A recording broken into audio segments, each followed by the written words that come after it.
Fiang Smith, binabantayan maigi, ng mga bodyguards nito. Isali pa dyan, sina Binsoy, at JM, sa likuran niya. Di na talaga makawala, si Fiang. Dahil hawak pa sa kamay, at likod. Tawang-tawa, ang kanyang mga fans. Dahil daw, makulit na bata, si Fiang. Bigla na lang lumulusot, sa mga bodyguards nito, at nakikipagpicturan na, sa mga fans. At kapag may nakita siya, na binibigay ng mga fans, sa kanya, gusto niya talaga itong kunin. Ina-appreciate niya, ang galing sa mga fans. Kaya nga siya minamahal, ng mga fans, sa ugali nito. Napaka down to earth, at mahalaga din sa kanya, na mapagbigyan niya, ang mga fans. Pag meron siyang, pagkakataon.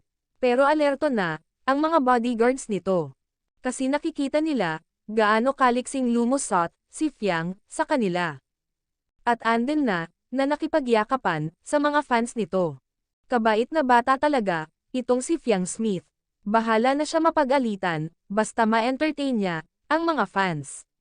Samantala, JM Fiang, na-meet na nila finally, ang papa, at mama ni Binsoy. At ang kanyang, babaeng kapatid. Sweet talaga, itong si Fiang, kahit kanino. At spotted pa nga, na nag-kiss sa kapatid ni Binsoy, at yamakap ito, ng mahigpit. Ugali na talaga ni Fiang, ang pagiging clingy. Lalo't ka-close, na niya ito.